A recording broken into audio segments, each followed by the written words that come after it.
You're listening to Keepers of the Clow, a Cardcaptors podcast, available on YouTube, Spotify, and other services where you can get podcasts. Keepers of the Clow is a fan-produced podcast. We are not affiliated with Nelvana, Pioneer Entertainment, Madhouse, Clamp, or any other relevant license holders.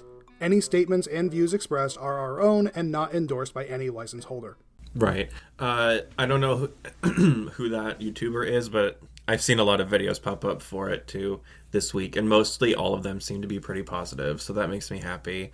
Did they seem to like it? Yeah, he actually was very positive, and I just realized that I wasn't recording the first 2 minutes of this, but that's fine. Oh, that's okay. I hit record now. We haven't touched anything important. Yeah, but the game we're talking about, Super Mario RPG, originally also had the title Legend of the Seven Stars.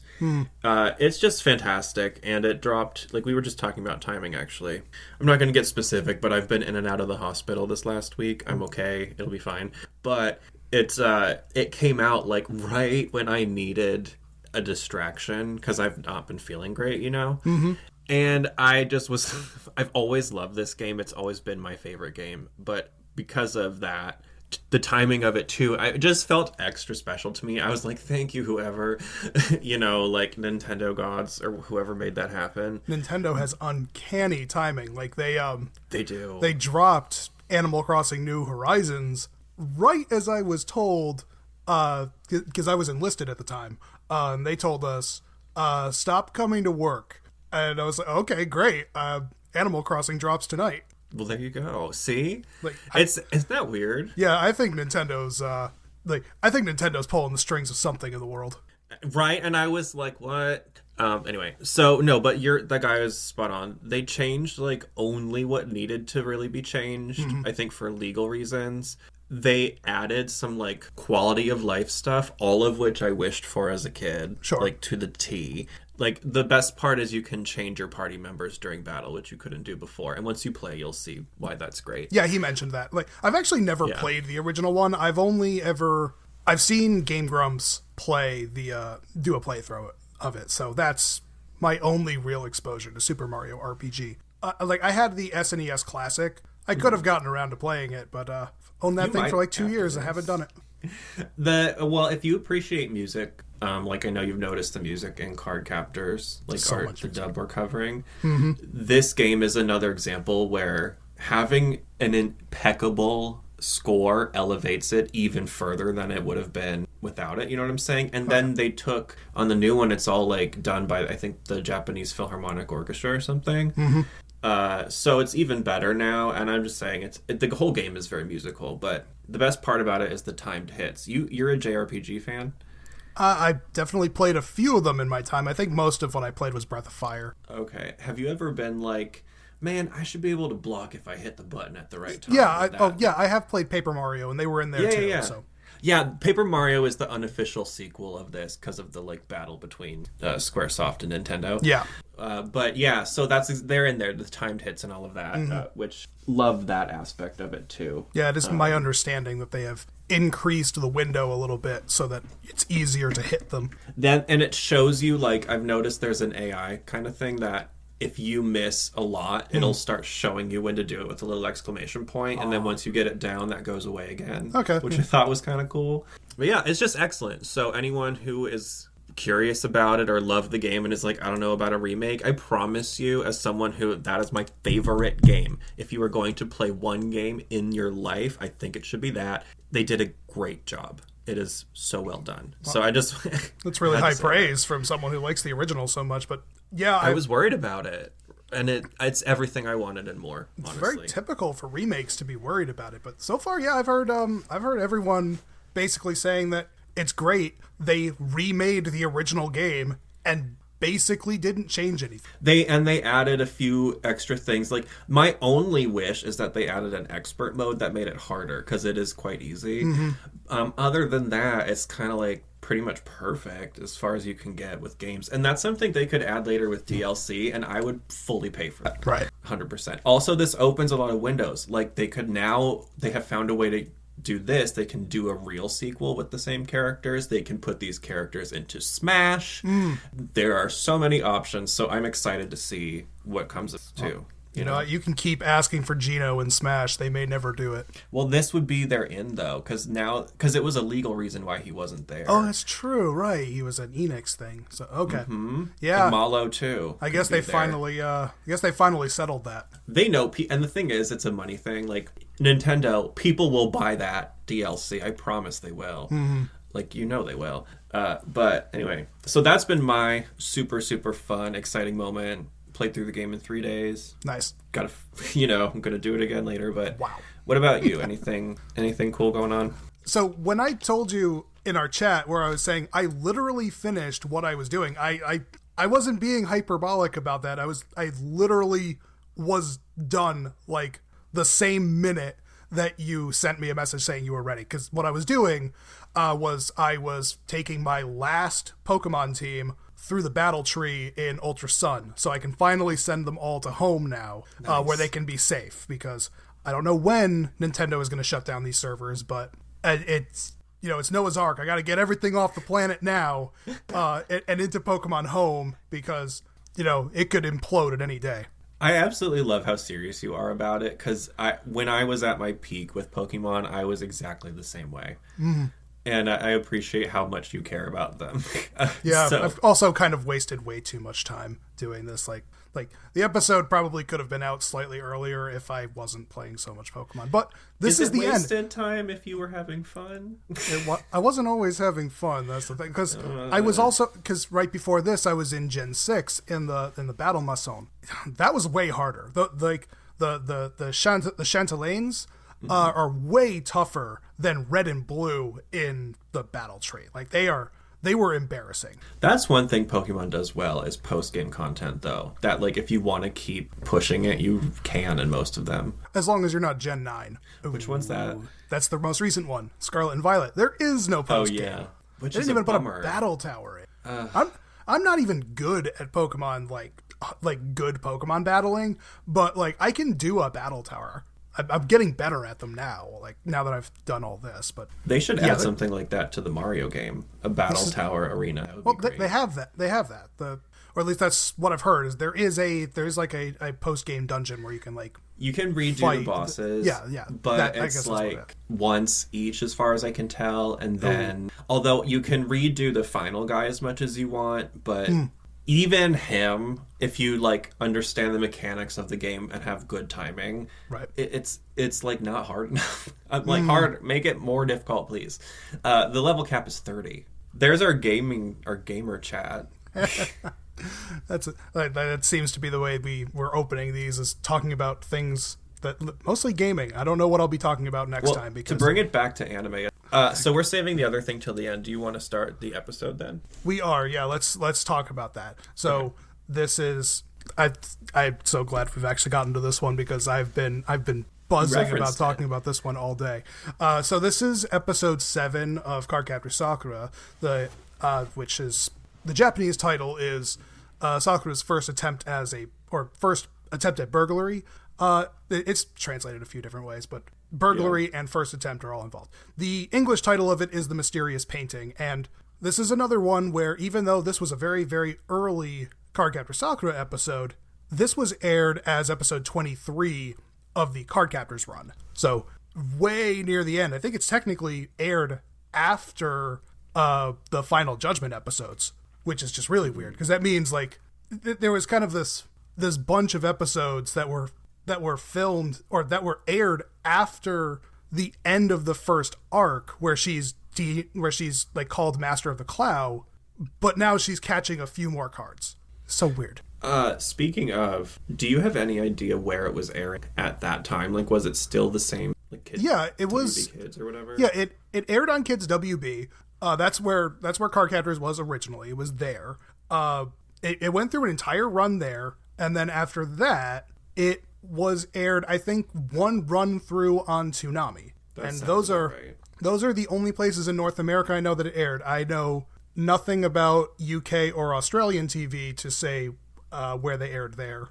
I would love to dig back and get the dates for each one, just because I like to think about it in that context of time. Do you know what I mean? It was Wednesday, 1997. The air dates are on the Wikipedia, actually. I think this one was for some But reason... I meant for both, though, because it aired twice, right? Yeah, it did. We'll dig more into the dates in the future when we actually have it in front of us. Yeah, there's, like, every time I go into these, I'm filling out more and more of a sheet of data that I want to talk about, so... That's a good thing. To do a couple of other things to talk about this episode from the behind-the-scenes area. So the screenplay of this one is Jiro Kaneko. Nanase Okawa, one of the members of Clamp, writes a lot of the screenplays for the episodes. So they're written by Clamp, but not every episode is. This is one of the ones that is not written by Clamp directly. The director of this episode was Mizuno Kazunori, and the animation director is the one that I actually want to gush about. That was Mariko Fujita. This was her first episode as animation director, and you can really tell, like, you can tell the difference between an episode that she directed and one that she didn't, especially considering that episodes 6 and 5 were kind of like on the art, but the art here is so much better. Like, this is of the various identified or identifiable animation directors from the series, Mariko Fujita is one of my favorites. So, like, the way she draws all the characters is more distinct, and I love her episodes, so this is one of those. She's going to end up being our Ito. For any Moonstar listeners, Ito is the, like, most revered animation director for Sailor Moon. And I'm glad you said something, because when I don't know when I really picked up on it. I think it was, like, it's in my notes about midway through.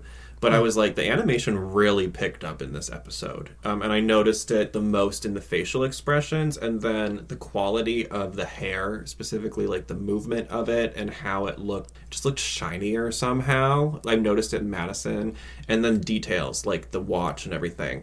Yes. Yeah. So hair, definitely. The place where I notice it the most is like clothing. So like Sakura, the outfit that she starts this episode in is a red sweater and a black skirt. Mm-hmm. And it's the way it's drawn is so like fluffy that it looks like actual like cotton kind of. I don't know how to exactly describe it. It just looks, a lot of animation in Cardcaptor Sakura has looked flat, and that's fine. It's 2D. There's something about like the line discipline and maybe the shading that makes these clothes just pop. And I'm not going to gush about this entire episode from an animation perspective, but I'm going to make it clear that I loved the little spike in quality that we got for this one. No, I noticed it too. I think what you're picking up on is they're better. I think the shadows are better done, like the shading, but also the movement itself of the clothing. Right. They did a good job of giving texture, and you can sort of, especially with Madison's dress later, like the fluffier pink one, you know what I mean? Yeah. All of that, I noticed all of it. We'll get into the costume later. I have one issue with colors, but I think that's the way I see color. I don't think it's the actual choice. Are you ready to start from the top of the episode? Yeah, we can go. We can do a rundown of how it goes.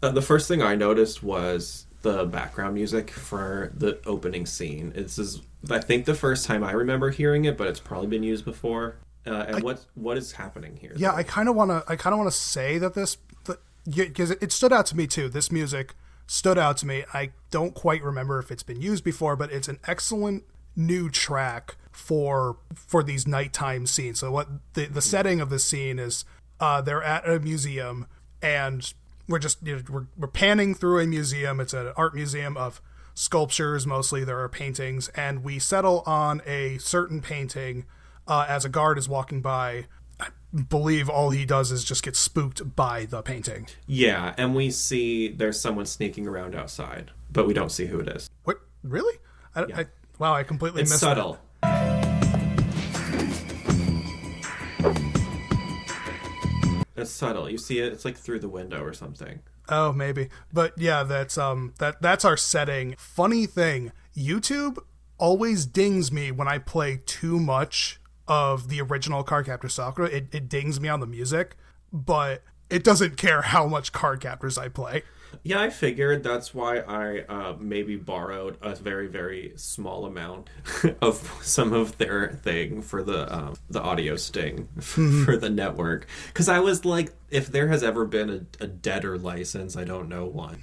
You know what I mean? I don't think anyone's coming for that. Yeah. No one's defending it as far as I can tell. No. And not to say that it's not worth it, but you know, it is what it is. It is. Yeah. It's so after this scene with the guard. Yeah, so we cut to Sakura's room where she is practicing drawing Kiro because they're going to the museum tomorrow to draw things, so she is at home practicing, and the picture that she makes of Kiro is very unflattering, but I would still say it's pretty good for a 10-year-old. Here. Huh? That's supposed to be me? You don't like it? Well, look, the face is weird. It is? I thought it was pretty good. Like, the line discipline's okay. Like, the general shape is all there. Of course, Kiro is not enthused by it because it makes him look too round and, I don't know, kind of doughy looking. Yeah, no, I agree with you. And I love that you're looking at it as closely as I do, where it's like, well, you know, the character's 10, so taking that into account, the drawing ability of a 10-year-old. Like, that's how I think about this stuff, too. And I thought it was a really cute bonding moment. I like that they include stuff where they're not doing anything related to the cards with them. Yeah, it's great. Like, Sakura, like a typical magical girl, she has an actual, like, relationship with her little magical mascot. So they hang out, they have snacks together, they talk. Like, they just, you know, Kiro spends half his time gaming, but, you know, he actually cares about being a companion to her. Yeah, which I love that aspect, that he was into video games. I completely forgot about that. And like real friends, sometimes they bicker, and, you know, there's a whole episode devoted to that. But in this one, she just kind of casually insults him unintentionally with her drawing. And we sort of see what I believe kind of leads to some of the bickering later, which is this ongoing theme of Kiro being left behind when Sakura has to do human things. Later, Kiro. Like go to dinner with her family or whatever, and then him having to kind of fake being a toy, getting under his skin over time, I think. And I think this was like, I don't know, but I think it's some of the first times where I'm starting to pick up on it. Yeah, where he's a little insulted. Like, fortunately, Madison eventually gets him a PlayStation, so he's got more to do with himself when Sakura's not around. That's how they address it. That's like those little details in the storytelling, I think, are one of the things I love most about the series in general. So unfortunately, also this scene does get a little bit of cut here. So in Mysterious Painting, she gets called down to dinner, and then I think it just cuts to the next day, whereas in the sub, there's actually a whole scene at dinner, which is unfortunately the only part in this episode where her father shows up. And while I think this is the first time it happens, I don't think it's the only time in the series that her father also gets cut from an entire episode simply because his one scene gets cut. So I may throw up a Fujitaka cut counter as well to go with Julian. I remember her going to the dinner, and like I was taking notes at the time, so I don't know if I filled it in with my mind that she actually had the dinner scene, you know what I'm saying, or if it really happened. She may have walked in and then they cut it, but I'm pretty sure they cut it entirely, because I remember, because again, I run them both side by side when I'm doing it, and I'm pretty sure I had to pause and resync them, because this episode was doing great, but like a couple of other ones, sometimes they just snip like a second here, a second there, and that requires me to like stop and resync. So I think, because I made a note of it, it's like, you know, cut dinner scene at 3:22. Should I have a Fujitaka cut counter? I think you should, because he does have a lower presence in the series overall in Cardcaptors. I do kind of remember when I watched the sub for the first time being like, oh, there's a lot more of her dad, and he probably deserves one. What is the counter at for Julian before the episode? So counting last episode's kind of half cut, I should call it maybe like 6.5, because they only cut half his scene, but officially we're at 7. Okay, well, 7 episodes and seven cuts for Julian. No, and I will say right now that actually Julian survives this episode. He is here. I do remember him being there for a minute, and I have notes about that. So it's a good scene. So let's get to that, because the next thing that happens is they're at the museum. They're going to draw. We see the huge difference in skill level between Sakura and Madison, where Sakura is kind of like, she can barely sketch with a pencil, while Madison's over there with watercolors, basically perfectly recreating the sculpture.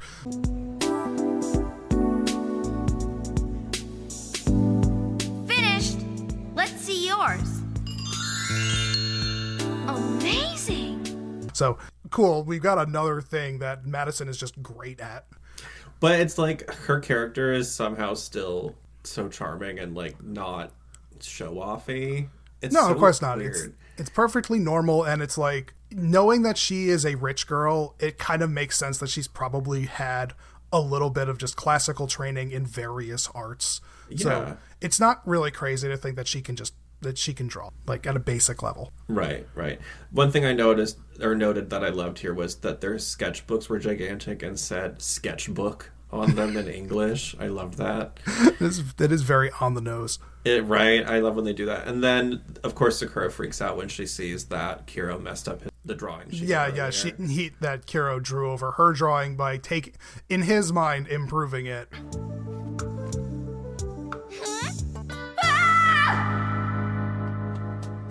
What did we just tell them? Shh! I'm sorry. What I really look like? Right. He made it more manly, right? Or something? He made it more spiky is what he did. Spiky and red. Like I was saying, Sakura's drawing was very rounded and puffy, where he just kind of drew over the general shape and I think he just added angles to basically everything. So he really looks more like he's straight out of an N64 game. He does. But after that, when Sakura's looking out the window, this is the first time we're introduced to our, we'll call it like character of the week, who probably never comes back. Nope, she never does. Oh no, I ruined the surprise. Oh no, well wait, that's fine. So yeah, we're introduced to a character of the week. This is Alex. Alex is trying to get to a painting because he wants to fix it. He claims to the security guard that someone painted over the painting that was done by his father, and he's trying to remove the blue woman that has been painted over it. I wasn't gonna damage it. Then what were you doing? My dad painted that. It's his. But someone went and changed it. That lady isn't supposed to be there. Which, doing it in broad daylight really just doesn't seem like the smartest idea, but that is explained why he's trying to do it in the middle of the day with witnesses all over. Right. And like I said about the knife, like, there are several frames of this that are cut out throughout the episode because he brandishes what is, I believe, just an oil painting like scraper, but he brandishes that like a knife several times. Well, it looks like a real butter knife. I don't know if you've seen a legitimate butter knife, but they are like, there is a knife handle and it's just like a fully rounded, not sharp at all, like metal thing that's only used for butter, really. We had an old school one in my house growing up. That's the only reason I know about it. But it looked exactly like that, which is, I thought, was supposed to be the joke. Like, what are you going to do with a butter knife? Because you can't hurt anyone with it, really. I mean, you could, but, you're not going to stab someone. Yeah, it looks like it's a batter knife. Like, to call it a knife is, we have one, or my dad has one for baking, but it's just a flat piece of metal. Is it batter knife? I thought it was butter knife. That is a batter. I don't know. You use it to spread things with, but the tool that's specifically used here, it's an oil painting knife or an oil painting scraper, because that's what they say later in the episode is that he believes it's an oil painting and that he can just scrape off the top layer of it. Is that how that works? I do not do art with traditional mediums, so sure, why not? Listeners who are versed in this kind of thing, I literally want to know if anybody has this information, comment and tell us, if let's say this was real life and this really happened and it wasn't a Clow card, could he just scrape off the top layer and fix it? Because I'm imagining that like horrible restoration of the Jesus painting, you know what I mean? And I'm like, At least there, he's not trying to clean it. He's just trying to scrape a few layers off, which I think is a lot easier to do. I guess that makes sense, because oil would stack on it, whatever. Yeah, I can't speculate on art. Anyway, his attempts are obviously thwarted because security is doing their job and carries him away. But in the scuffle, they make so much noise that the woman on the painting, who is revealed later to be the silent card, uses her powers, which is to mute the room. Imposter!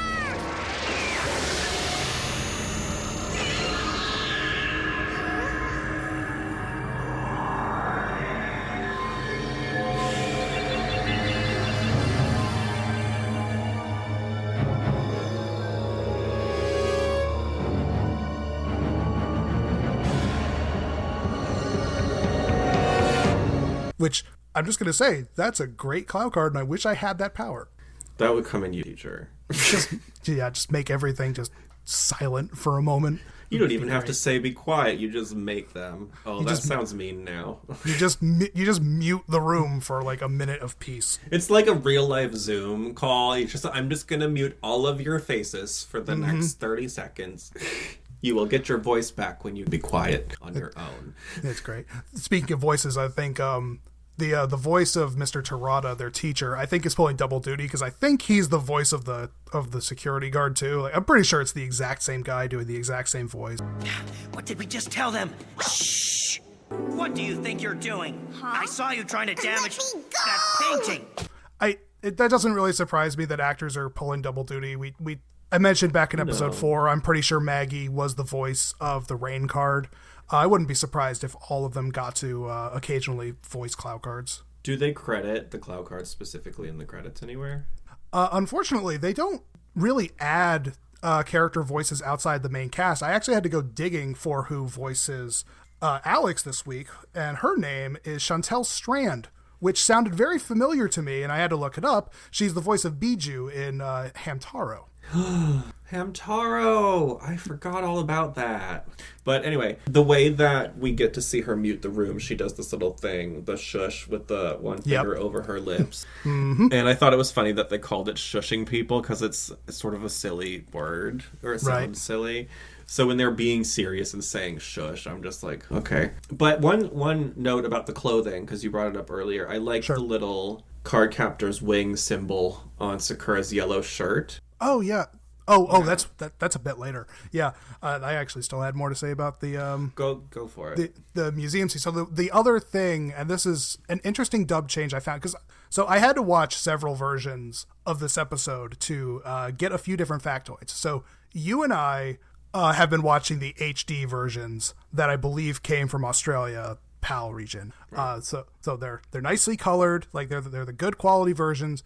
And you'll notice when you watch the episode, she looks at the sign. It's clearly written in Japanese, but she says that the name of the painting is The Smile by a guy named Douglas Mills. Right. I looked up that name. I don't think that's a real painter, although there are Douglas Mills like people that pop up in Google. I don't think it was referencing anyone specifically. But the point that stuck out to me is the fact that they left the Japanese right there. Like they didn't hover over it. They didn't put like a note anywhere.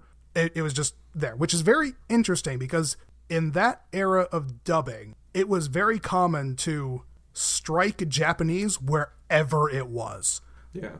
Like aggressively get rid of anything Japanese. So it was interesting to see that there. But, it is, yeah.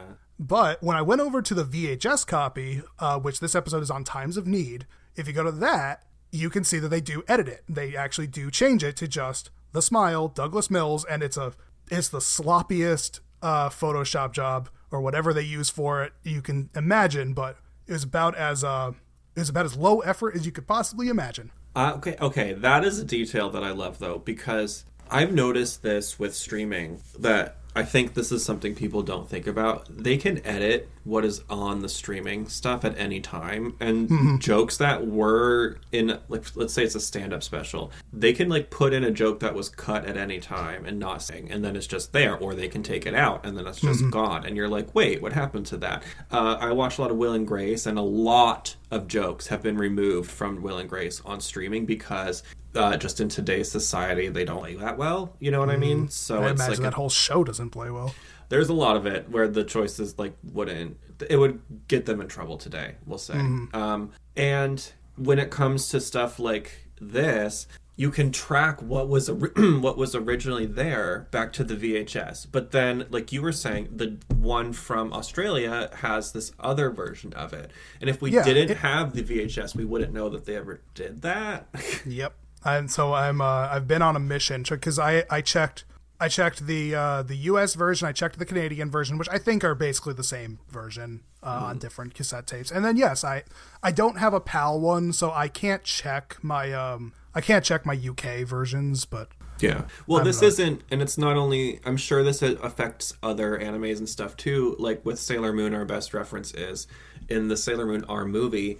In the VHS copy, they removed blood and replaced it with flashes of white, and then there was a song at the end, "The Power of Love," which in the V8 or in the DVD release of the same dub, that song is not there at the end, and I think the blood is in it. I'm not sure. Well, yeah. So okay, it's so like it's there's different versions of the same thing that exist, and it's kind of like what I like to highlight on these shows because you can sort of choose your own. Which one do you prefer? But you have to know they exist to choose it, right? Yeah, exactly. Yeah. And that's not the only callback for what's different versus the Australian version versus the original US version, though. Well, that's an end of the episode change that I've talked about before, but now I get to talk about it in time. Right. So anyway, skipping to the next scene. So I just want to say that they cut the next scene, which is Sakura telling. Oh wait, no, they keep it. Sorry. So they're at the traffic light, and Sakura is telling Madison about about what she saw in the hallway, and Madison suggests that maybe it is a Clow card. I wonder if it was my imagination.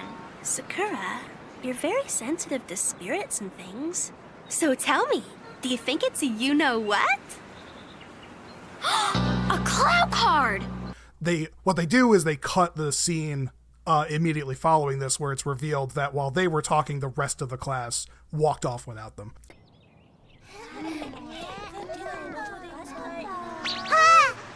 Oh. Which, yeah, it's cutting a joke, but I just have to... I'm going to point out when they cut things like that, but I've said before, we just have to accept that every episode had to have 2 to 4 minutes cut out of it, and... Yeah. It's not important. It's a funny joke, but it's not important. It's one of those things where when you're looking back at old stuff like this, you have to accept that you cannot be hung up on certain things if you want to have a good time. And if you're going to be mad about the fact that they cut whatever out of every episode just for the fact that something was cut, well, you're going to be miserable because they cut something out of every episode. No, trust me, no one likes Cardcaptors because they cut anything. But, you know, I want... As much as I bring up that cut, I want to bring that one up because the thing that they left in this episode is very good. And that's the scene where Sakura is jumping out of her window to go sneak off to the museum, and she gets seen by Julian.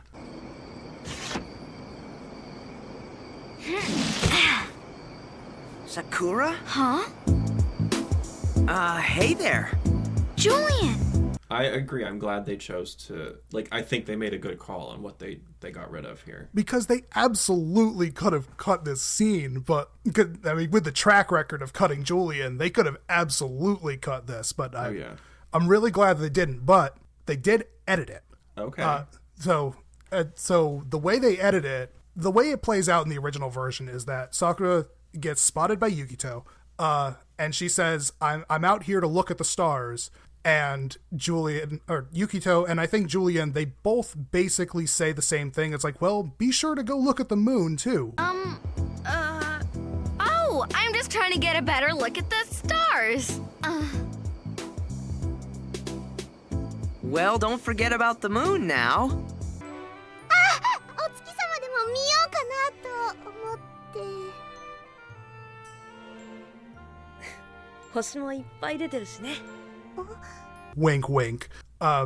Because, you know, it's kind of a double meaning. It's like, A, the moon's out. B, you know, I'm secretly a moon guy, but you're not going to find that out for 40 more episodes. But also C, final scene. Yes. But anyway, she hops out of the tree and she asks him, you know, don't tell my brother. And this is where the main change of the scene is, which is that in the Japanese version, it's a little more intimate, where Julian, bends down to, you know, talk to her face to face and tells her that... It's like, Sakura's in bed and I can't see her tonight. お兄ちゃんにはさくらちゃんは2階で寝てるんだよね。今夜はもう会えないんだ。 Wink.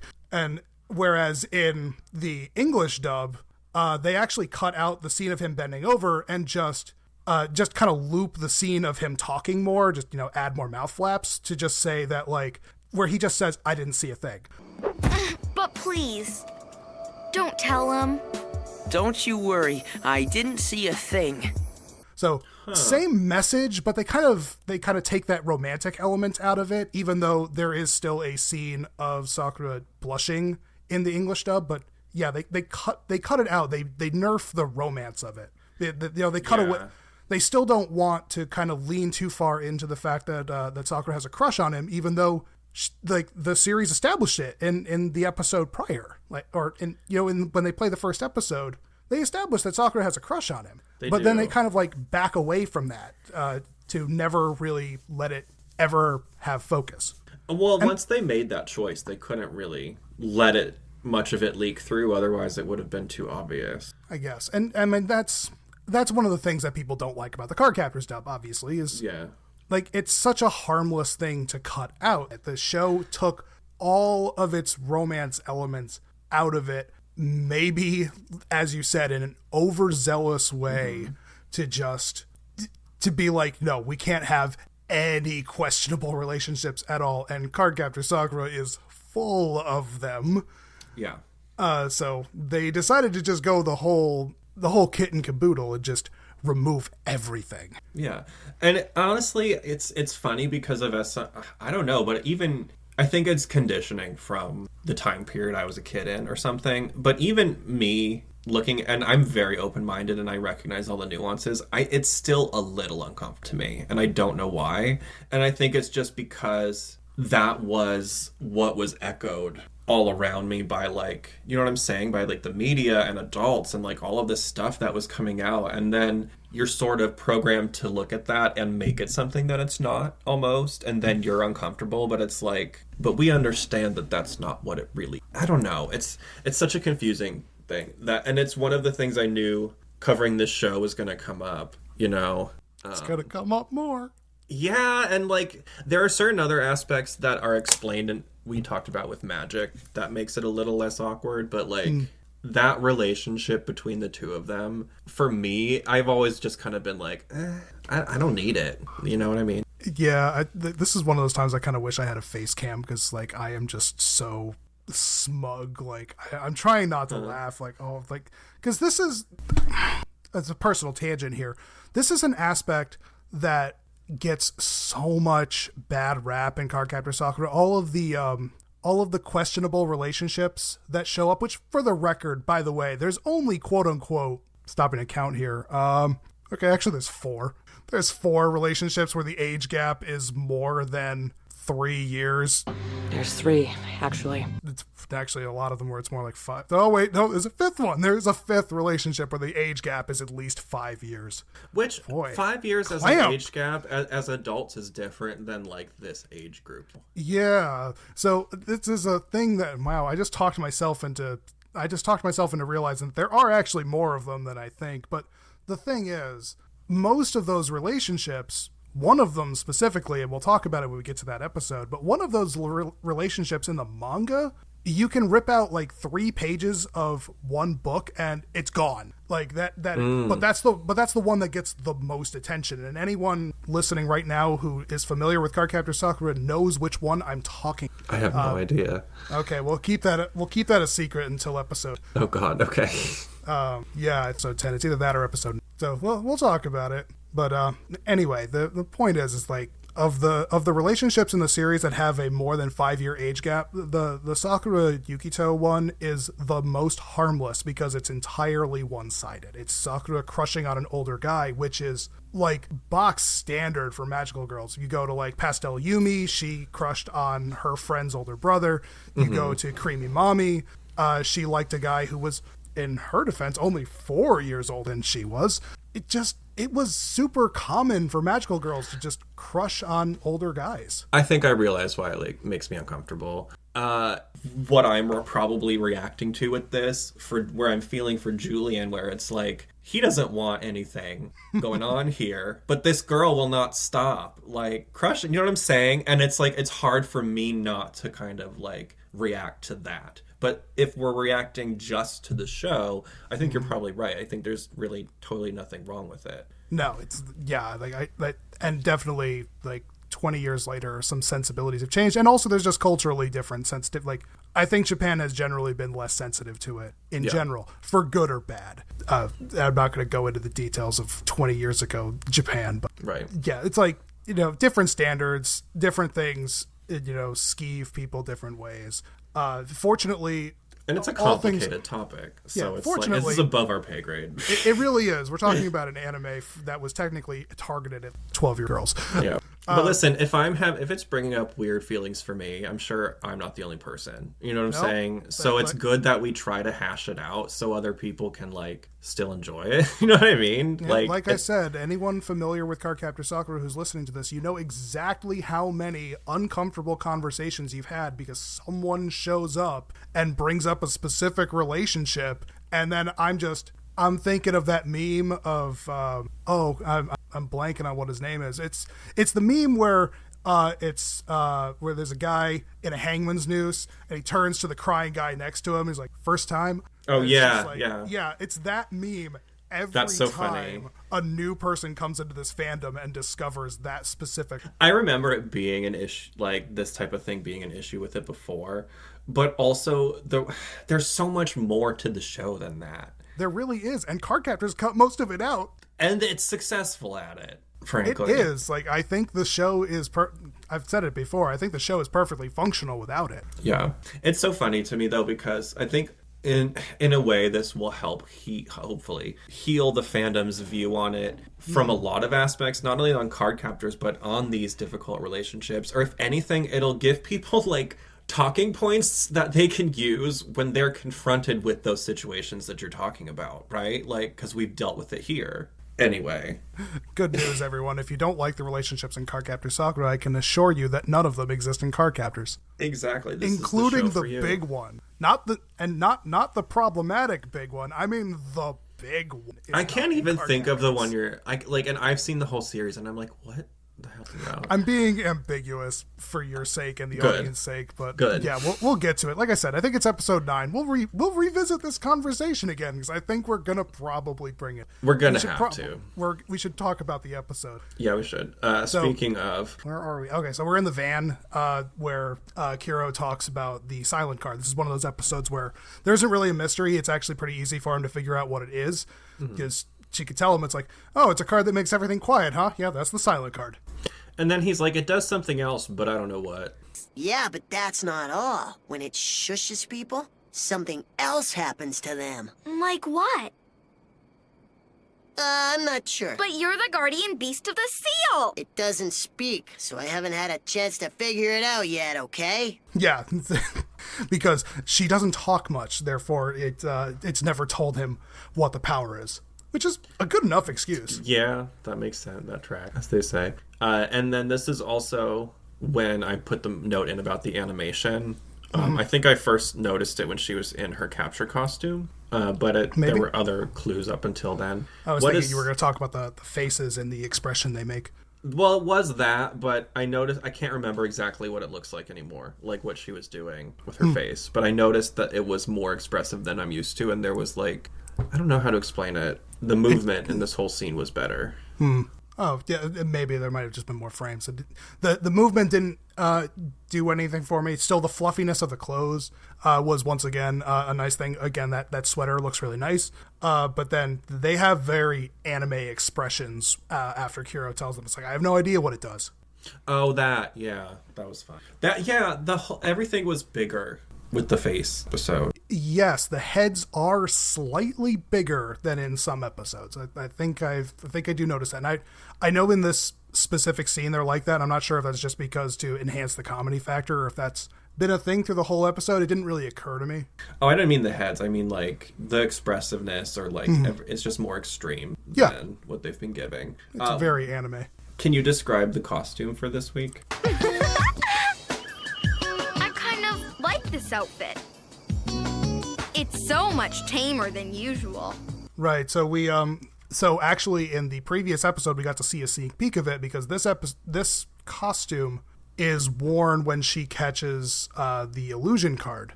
So this is the bat costume, as I call it. It's this combination, like green top, green shorts, really high thigh-high boots thing with bat wings on it. It's like this kind of, it's this greenish color in the manga. It's kind of more, it's a little more black, but it's a very conservative costume, which Sakura even comments on, saying that it's much more low-key than her normal costumes. It is pretty, like, subdued for her, but I appreciated the design, like, choices they made with it, and I thought that, like, it kind of has a similar silhouette to a Sailor Guardian outfit, except instead of a skirt, I don't know what you call it. Is it boy short? Is that what those are? It's just shorts. I don't know. I didn't think they were particular. I mean, they are short shorts, but they're not. I mean, they're just kind of like halfway between like gym shorts and spats, I guess. Yeah. There's really not a whole lot of like. This is a very tight costume for her. It actually resembles more of a swimsuit. Which, the silhouette is not the best. Yeah, but, which Tomoyo said, or Madison says that it's for sneaking around so that she doesn't draw attention to herself. Meanwhile, Madison is wearing a bright pink dress. So I feel like I didn't even think about that. I feel like it doesn't matter, but it's fine. I would forgive Madison for this because I love the way that Maggie delivers this line here, where she's discussing how she got hold of the guards' rotation schedule, and Maggie is just so casually criminal in her delivery. It's great. But you are sneaking into a heavily guarded museum. I just figured you should look the part. What is that? Oh, just the schedule of the museum guards' rounds. Where'd you get that? Well, you see, I went back to the museum and I kind of borrowed it. What? She really stood out to me this episode, both in the vocals, but also just the character of Madison, the way they animated certain things with her. Like the way she checks her wristwatch is different than most people. Do you know what I mean? They really took an effort to flesh out that aspect of her in every way. I'll set the alarm to go off 5 minutes early just to be safe. Ready? Ready. Yes, like Tomoyo Madison is peak Ojo. She's like a little princess, so she's very refined, very dignified, very ladylike. So, she's probably been to a finishing school at least once. Well, and like what you were saying about Maggie's delivery, there is something I think I don't know the sub or like the original as well as Cardcaptors, but with her delivery sometimes being sort of sassy or like kind of like criminal, it adds a little bit of like a sprinkle of edge to the character that just makes her probably one of my favorites in the whole series.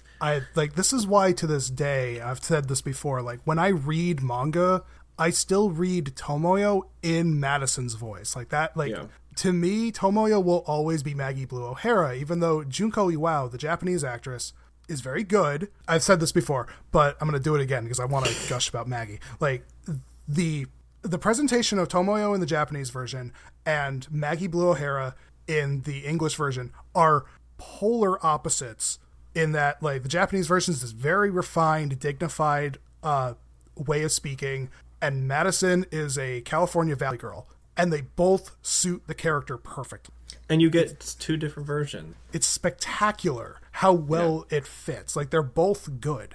I think the thing that Maggie adds to it is there's such a relatable charm to her delivery where you can kind of almost see yourself where you're like, yeah, if I was born a little rich girl, I would have a limo with all, like, I would do all the things she's doing.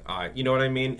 And I don't know. And it's sort of, I think that is, it's a very rare thing for me that one of my favorite characters in a magical show doesn't have magical powers. Although Sokka from Avatar The Last Airbender is my favorite, very closely followed by Katara, but he does not have magical powers either, so I guess that's fair. Yep.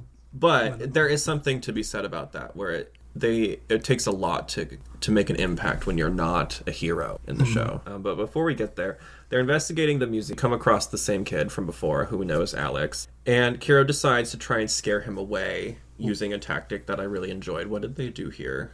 Right, so they're sneaking around the museum and they see Alex is in the museum with them, so they try to scare him away because they don't need distractions. What they do is they just have Kiro try to scare him, and they use a flashlight to, project a large shadow of him. Not magic shadow, just a straight up forced perspective. The light source, object really close to the light source makes big shadow kind of thing. Listen well! I am the museum's god of protection! I command you to leave at once! This is some kind of a joke, right? He's coming this way. This only results in shenanigans as Alex almost knocks over a piece of art, and they have to catch it, where they then realize, and I wrote this down, it's like they're saying, it's just a child's voice. That voice. It sounded like a child's voice. It was just a child. I'm gonna say it right now. You have the name tag that is second year, which means it's a second year elementary schooler, which means that this quote unquote child is only 2 years younger than they are. Well, but okay, that's how kids think. I have 7-year-olds that'll be like, when I was just a kid, and I'm like, you are literally a kid. Yeah, no, they think 1 year younger than them is a baby. I guess. It's just how they are. It just stuck out to me the several times that they say it. It is funny. I get why you're noticing that as a grown up, but it's the same way things will be popular, and then about a year later, it's not cool anymore, and you're a loser if you like it. The time in the kid world flows differently than for us. But no, that is actually kind of funny though. What I noticed was him almost getting killed by the art. Yes, which Kiro has to catch with his little wings. Poor Kiro. I thought that was fun. But what is their save when he wakes up? How do they explain what happened? Oh, that they were just trying to spook him with some ventriloquism, which what they say in Japanese, whereas in the English they just say he's a stuffed teddy bear that they do an act with. Right. Which was kind of cute, but I didn't. I mean, it was something. I don't know. It's just a weird moment for me because I was they already saw him. And they're about to go capture a card. And she's dressed weird. They could have just leaned in here.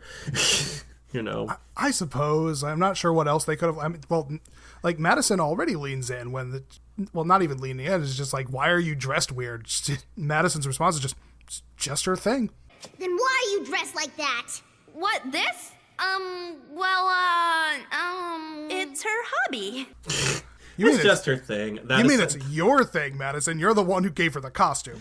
That's what I love about her character. She just comes off as so wild and weird with the things. She'll just throw that out, and it's wait a second. No, it's your, you were saying, it's your thing. Anyway, no, she's hilarious. It's a good delivery. Yeah. What is this kid upset about? We finally get the full story, right? That his dad painted the picture. And now Silent is covering up what's supposed to actually be there.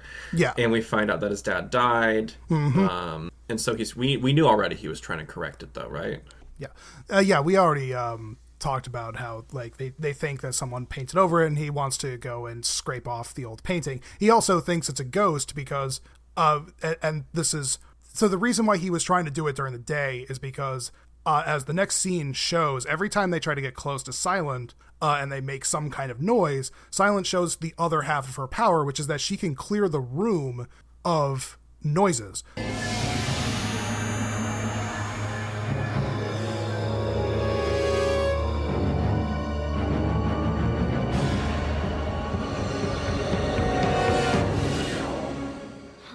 So every time they make a noise, they're actually pushed outside of the hallway. And that's why Alex thinks it's a ghost. Right? Teleporting? Yeah, I mean, it's kind of portrayed as just kind of pushing them straight through the wall, but yeah, they end up outside.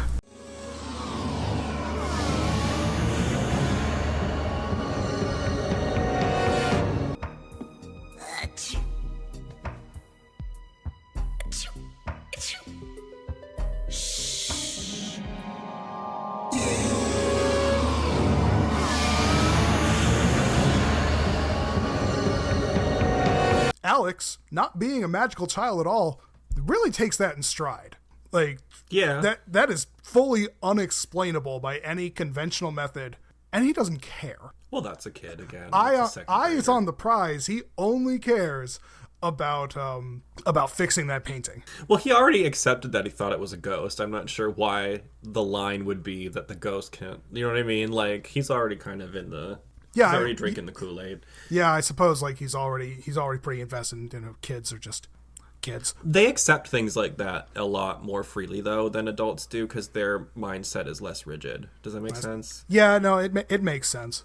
That's why people claim that kids are better connected to spirits and all of that or something. But one thing I specifically noticed here in the Nelvana was I could feel their limited options for background music and sound effects because they had that weird like guitar jam moment in the middle of this like very serious conversation, and I was like, oh, okay, like they needed a little more for that, but it's okay. Did you pick up on that at all? No, that one didn't stick out to me. I think this was the same music this is that same new song that's been playing. It might just be another. It's it's like one chord on. It's like a one happy chord on a guitar that plays that I use for a bumper for the commercials. It lasts like maybe 2 seconds, but it was like how they transitioned out of a serious moment, and it's kind of just like if they just flashed a clown face for a second, but with audio for no reason, and you're just like, what just happened? Interesting. For me, anyway. When I go back and edit it, maybe I'll see that. See if you can find what I'm talking about. Yeah. Yeah. And then they find what ends up happening after they get pushed out once, and then what? Well, so after once they go like 3 or 4 more times, and each time it's just a gimmick of something else makes noise. They drop the knife, Kiro sneezes, something else makes noise until they get pushed out again. And Alex wants to run back in again, but Madison points out that the guard's going to make a rotation soon, and they can't go back in. Rather than grab Alex and tell him just wait 5 minutes, kid. Like Alex already gone. He gets in, he gets caught by the guard, and seeing Sakura's brilliant solution to this is seeing the shadows on the floor.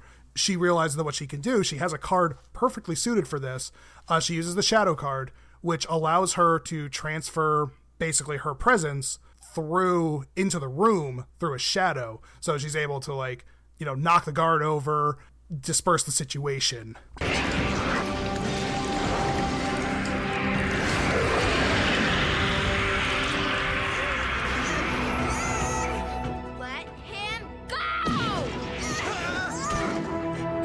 And then also she's able to continue to use the shadow card to get herself into the room without actually being there so that she can capture the card without making any noise. Worked! Not bad, Sakura. Just one more thing. I command you to return. Huh? Here. Oh, thank you. I command you to return to your power confined. Silent card! Yeah, and this is where I felt like the episode picked up in storytelling pretty quickly, because there was a little bit of it where it drags, and then I loved the way that she did that, because I thought it was so creative. I like to see the way that these cards function based on what she needs, right? And using it to go kind of essentially through a wall, but not really, was sort of fascinating. Yeah, exactly. And there's also, and this is the part that I wanted to talk about with Madison, where she actually provides an actual assist by using the flashlight to extend the shadow so that she can actually reach the silent card. I'm glad you said that. That was my other favorite part of it, was, again, we get the human assist in Madison, or just the clever girl sidekick, whatever you want to call her, with the flashlight. Yeah, it's like that's, and I kind of had a moment of realization about this that I've never really thought about before, but like these early episodes really show a thing about Madison Tomoyo that I really miss in the sequel series Clear Card, which is that in these early episodes, and in Cardcaptor Sakura in general, but definitely in these early episodes, Madison was more than just providing costumes and filming. She actually was an active participant in several of these. She turns on the lights for Shadow. She helps find the freezer to get watery into. Here she's using the flashlight. These early captures, when Sakura is still limited, require a lot of cooperation between her and Madison to use the environment more than magic, because she doesn't have a lot of magic yet. Like, yes, she is using the shadow card here, but she still needs that environmental help. Well, and I think it's going to make some of, we'll call it the early arc, or probably one of my favorites just because of that, where it's such a unique time in the history of the characters, where we don't really probably get as much of that later, because there's like Lee, and then I can't remember her name. Malin shows up later. Yeah, and then Eli eventually, and all these other people, and it's like, I'm imagining Madison is sort of deferred a little. See, I think throughout the series, like, Madison still gets to help, but there's definitely a uniqueness to kind of these early episodes. And I think that's we didn't touch on it at the time because I didn't think about it, but I think that's one of the reasons also why Jump and Illusion are kind of bad captures, because Jump just defeats itself. Of course. So like Sakura didn't really have to do anything. It defeated itself, and Illusion, there wasn't really any defeating it. She showed up and fell off a cliff twice, falling for its image, and then she just says, "You're not real," and it turns into the illusion, and she captures it. Like, there was no conflict in a show that has several cards that are actually like hostile and require a combination of magic and cleverness and use of the environment. You have cards like Jump and Illusion that were not interesting cards. I give credit to Illusion, at least, that episode was way more of a character episode, so it's fine. I'm not going to knock it necessarily. I will say the card capture was boring, but the episode was a character episode, so that's fine. Jump was just boring. Yeah.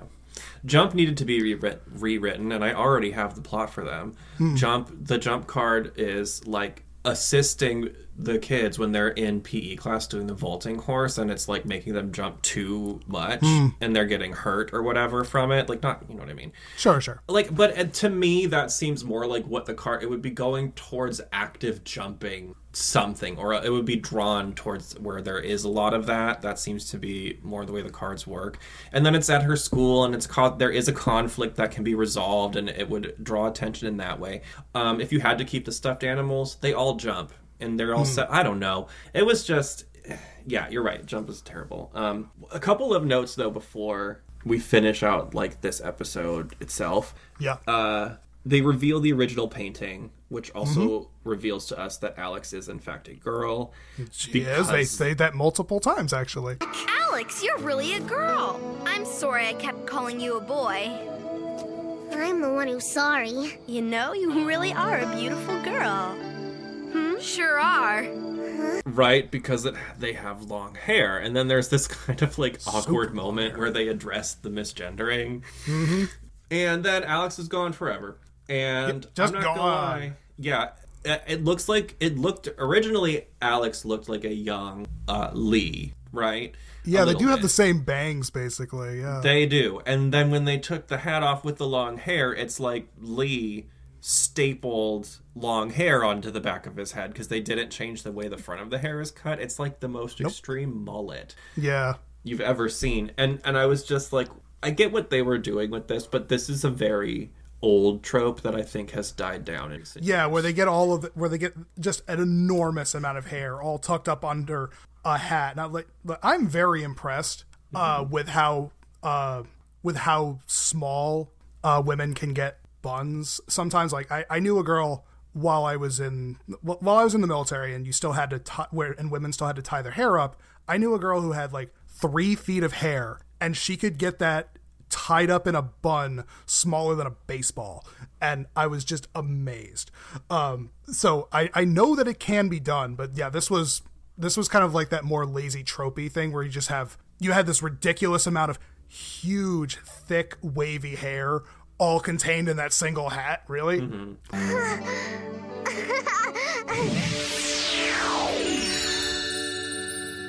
As someone with huge, thick, wavy hair, the hat would be tight, and that child would have the worst headache. So, because when my hair gets too long, my hat starts to hurt.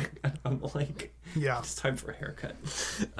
No, but yeah. And then, again, speaking of Lee and the moon, what is our final scene? So, okay, so now we're finally at the scene that, like, is interesting to talk about. So, we pan up to the top of the museum, and we see our mysterious boy standing there. There's a Clow card nearby.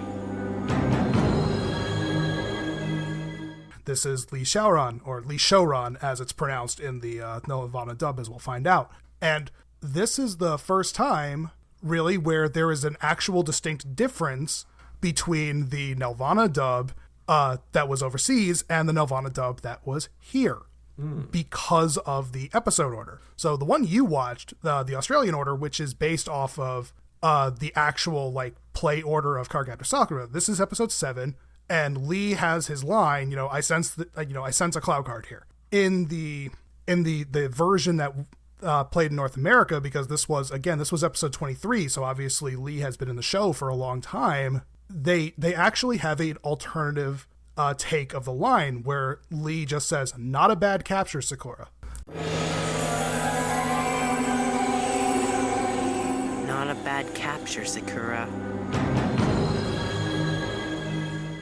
So so this is an actual rewrite of a line to account for the fact that in one version of Cardcaptors, this episode was way later, and they had to account for why Lee was not like participating, and now why he's standing on this museum observing.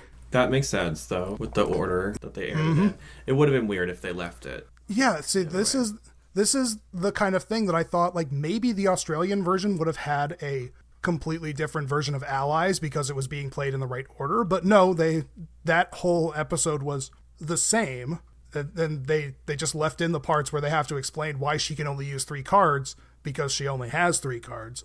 Whereas in the Cardcaptors North America order, this is episode 21, so you had to contrive a reason why she can only use 3 cards instead of using the convenient freeze card that she already had. Right. If you were watching it in the Cardcaptors order. So, like I said, this is the first time that I am aware of where there is actually a difference between the Nelvana North American version and the Nelvana international version.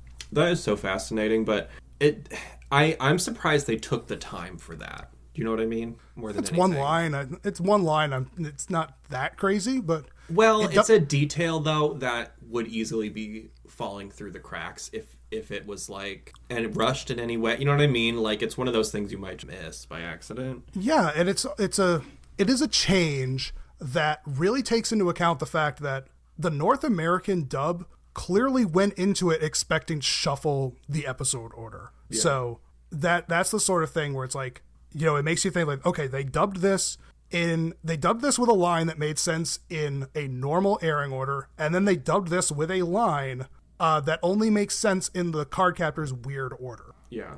So it implies that there was obviously a plan, that there was a baked in plan for shuffling the series up in North America. Yeah. Well, I don't know why we do know why, because they wanted Lee right away. So they did. They wanted Lee right away, which is weird because like it really feels like they could have at least gotten away with airing the first 2 episodes completely fine. The ones that introduce Sakura and the ones that introduce Madison. You would think that they could have at least done those 2 and then gone. I know why they didn't, though, just from a marketing perspective. But, they wanted Lee immediately. Well, I can literally like hear them in my mind being like, "Listen, you got to hook him in the first episode. If we don't have this guy right away, we're losing the entire boy audience. This is how it has to be done." Like that was probably the whole thing. Yeah, it's 20 years ago they were like, "All right, we got this girl show. We got this girl show that we're going to put out there.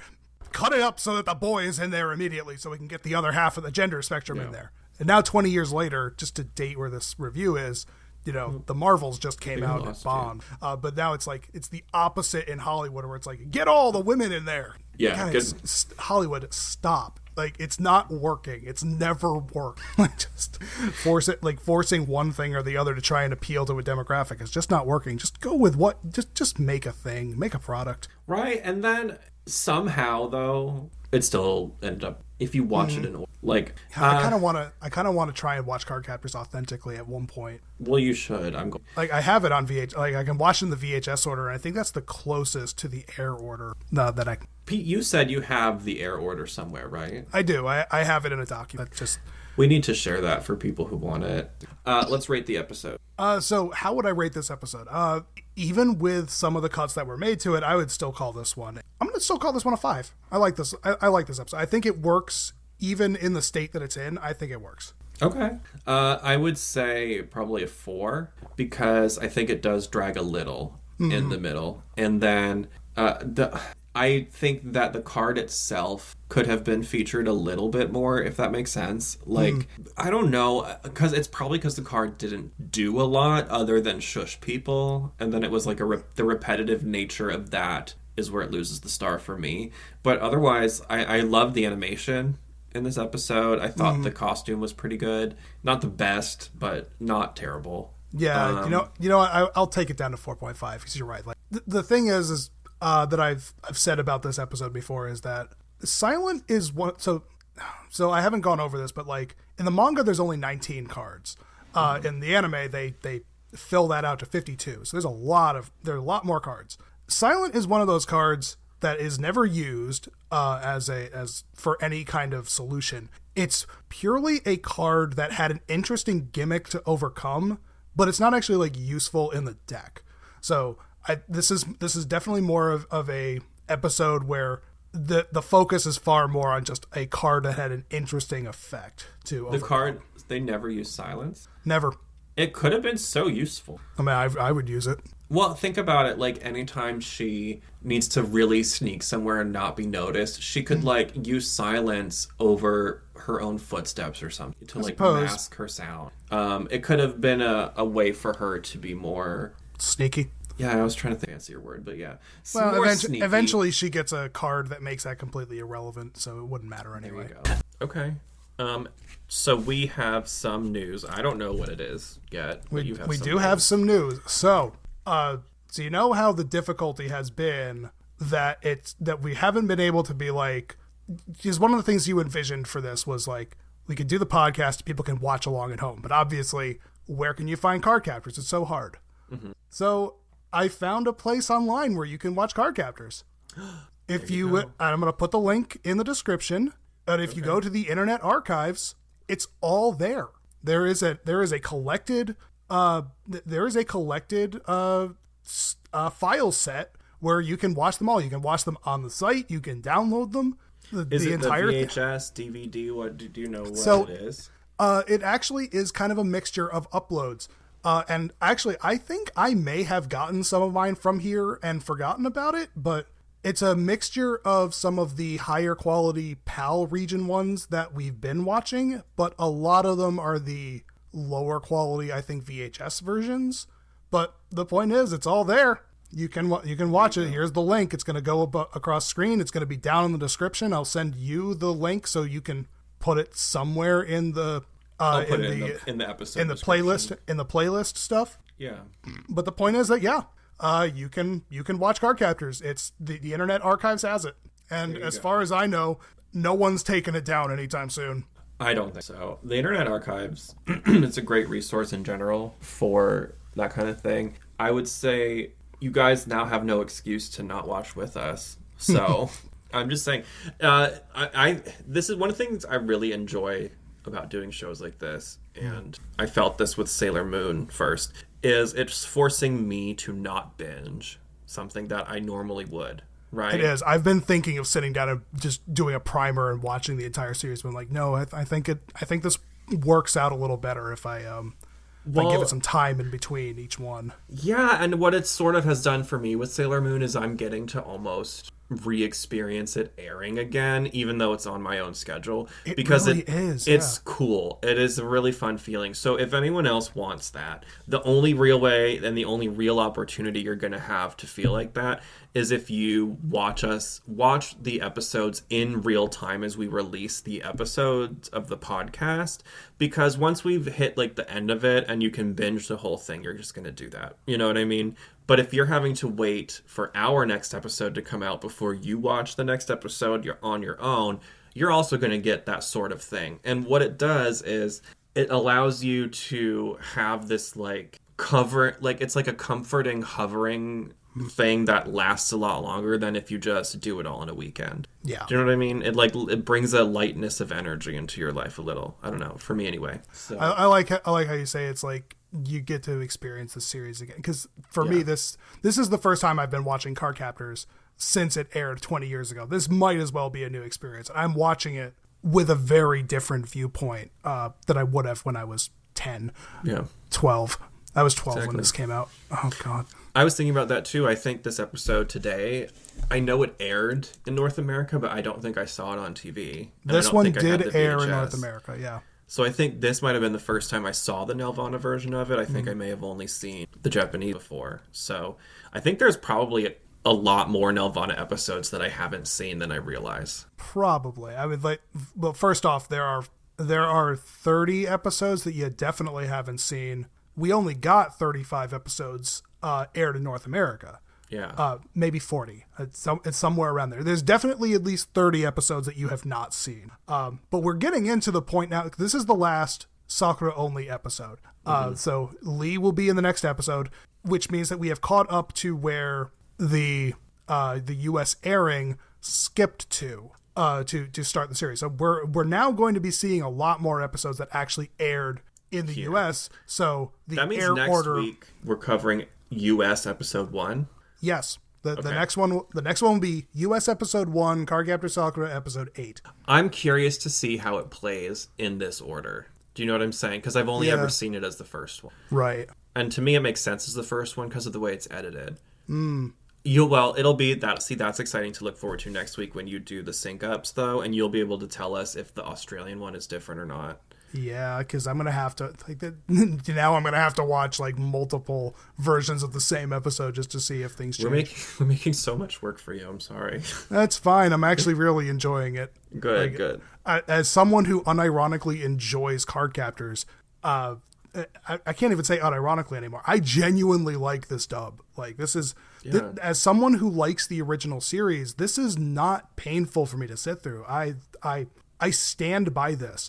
That the Cardcaptors dub did a good job. There was effort put into it. Yes, they had to cut things. There were compromises, but I think that this version is perfectly serviceable. Oh yeah, I think our audience probably agrees by now if they're still listening. I say that right before we get to episode 11. That made me had a breakdown the first time I tried to watch Cardcaptors. Well, it's sort of okay. This is one of the I can relate it. I gotta make sure I have the recording for that. You do. But like I watch sometimes reality competition shows. One of my favorites is Drag Race, RuPaul's Drag Race. And a lot of people get very invested in that show, in their favorites. Some people online can be not so kind to the people who are on the show and all of that, right? I have never been that way because I always watch each season twice. The first time I let myself get invested, I don't involve with comments or whatever, but I get excited. I have my favorite, whatever. Once I know who won, I go back and watch it again, and I pay attention to everybody else on purpose, because once the threat is gone of, because you know who wins, right? Right. That takes a lot of whatever maybe stung the first time out, and you're able to appreciate it in a different way. I kind of view Cardcaptors like that. We have we have this version of it. We have the Japanese subtitled version is much more accessible than it was when Cardcaptors first came over here. Yeah, and we have Crunchyroll. Yeah, and we have didn't they redub it? They did, but I don't like to talk about that version. Well, but for the people who take issue with Cardcaptors, that does exist. You know what I'm saying? So I'm not doing a podcast on the Animax version. No, but I'm saying there's not really any reason to be mad about Cardcaptors anymore, because it's like, well, you have other options. No. In fact, you shouldn't be mad about Cardcaptors, because now you can watch it on the Internet Archives. Put the link on the screen. Again, flashing. You can watch it, and with the benefit of 20 years, I think we as a community can appreciate this. Okay. I've seen recently on YouTube Shorts, which are probably cross-posted from TikTok, people sharing the novelty of the 4Kids One Piece dub and genuinely appreciating how silly it is.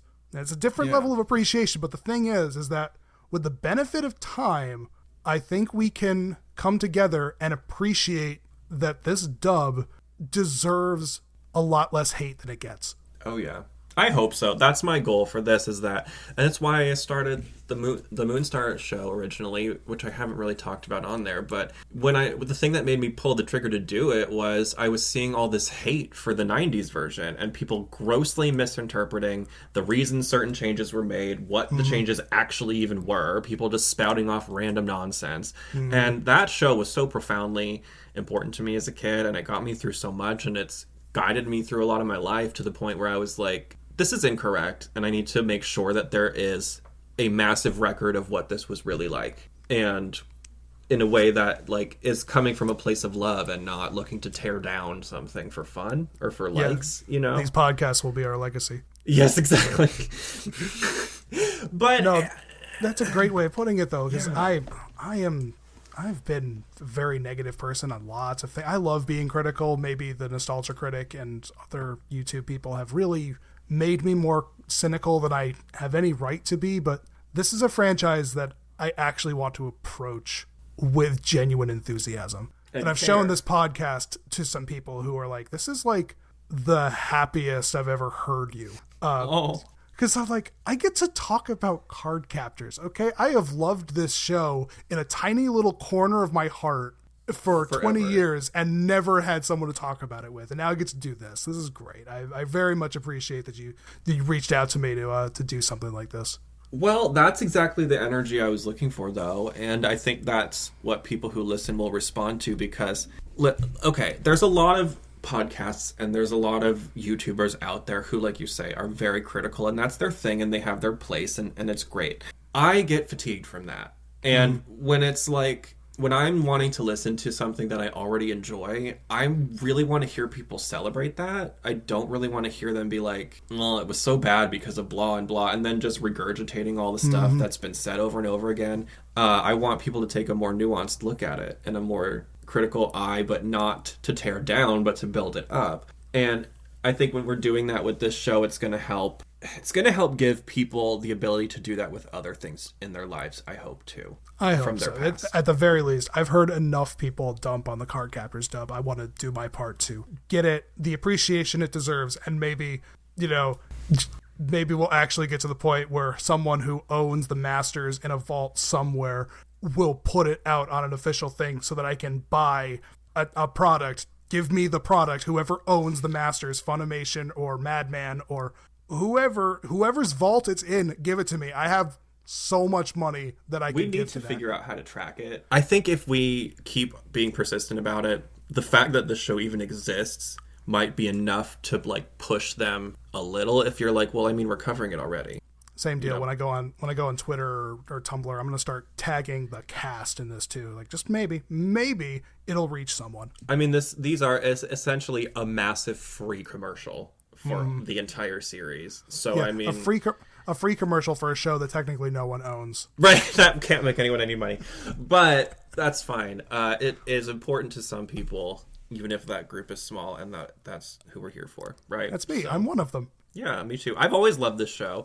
I think the reason I steered clear of the fandom in general for so long is I picked up on the hate for Cardcaptors itself pretty early, and it was just kind of like, no, I'm not going to be doing that. Which is very unfortunate, because while the hatred of Cardcaptors is prevalent, the love of Cardcaptor Sakura as a franchise is very prevalent. Like, the show is very well regarded in its fan base, and it's well regarded in Japan. She's one of like the more popular magical girls, right? So, although thinking about that though, isn't that something? This is just my frustration, but like, people like Cardcaptor Sakura for reasons that are different from me.